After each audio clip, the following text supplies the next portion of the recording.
నియోజకవర్గాలకు సంబంధించి ఇన్ఛార్జీలు మారుస్తున్నటువంటి నేపథ్యంలో వరుసగా అసంతృప్తి నేతలందరూ పార్టీకి రాజీనామాలు చేస్తూ వస్తున్నారు. తాజాగా నరసరావుపేట ఎంపీ వైసీపీ పార్టీలో కీలక నేతగా ఉన్నటువంటి లావు కృష్ణదేవరాయలు అలాగే ఎంపీ పదవికి వైసీపీ పార్టీకి రాజీనామా చేశారు. తన రాజీనామా పత్రాన్ని కూడా తాడేపల్లిలోని క్యాంపు కార్యాలయానికి అలాగే జగన్మోహన్ రెడ్డికి పంపించారు. అయితే ముఖ్యంగా ఇన్ఛార్జీలకు సంబంధించి నరసరావుపేటలో కొత్త ఇన్ఛార్జిని పెడతామంటూ గత కొన్ని రోజులుగా చర్చలు వస్తున్నాయి. దీనివల్ల కేడర్ లో కానివ్వండి అలాగే పార్టీ శ్రేణుల్లో కొంత అసంతృప్తి ఉంది. దానివల్ల పార్టీ మొత్తం దెబ్బతింటుందంటూ కూడా కృష్ణదేవరాయలు రాజీనామా చేసే సమయంలో చెప్పారు.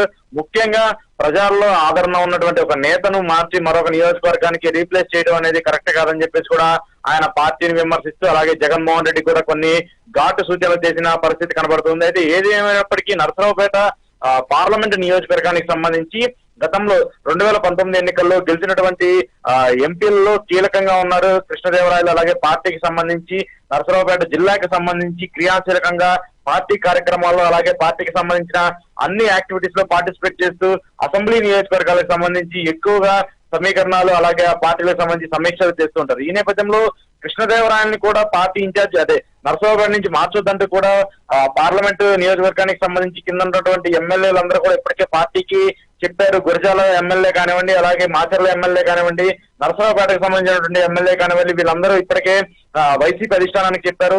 ఆయన మారిస్తే అసెంబ్లీ నియోజకవర్గాల పైన కూడా కొంత ప్రభావం ఉంటుంది. ఎందుకంటే పల్నాడు జిల్లాకు సంబంధించి కీలకంగా ఉన్నటువంటి కుటుంబం నేపథ్యంలో వాళ్ళకి ఎప్పటి నుంచో ఒక క్యాడర్ ఉంది కాబట్టి వాళ్ళకి ఒక అనిస్థితి నెలకొన్నటువంటి తరుణంలో ఖచ్చితంగా ఆ పార్టీకి కొంత ఇబ్బంది చేకూరే విధంగా ఉంటుంది. కాబట్టి ఖచ్చితంగా ఆయనకి అవకాశం ఇవ్వాలి, మళ్ళీ ఆయన్ని నరసరావుపేట నుంచే బరిలో నిలపాలని చెప్పేసి కూడా చెప్తూ వస్తున్నారు.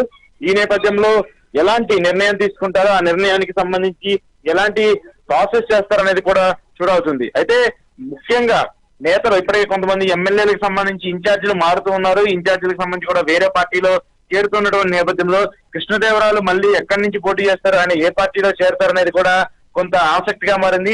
ఏది ఏమైనప్పటికీ ఎన్నికలకి మరికొద్ది రోజుల్లో సమయం ఉన్నప్పుడు నేపథ్యంలో వరుసగా పార్టీలకి రాజీనామాలు చేయించడంతో వైసీపీ శ్రేణుల్లో అలాగే కేడర్ లో కొంత నిరుత్సాహం కనబడుతుంది.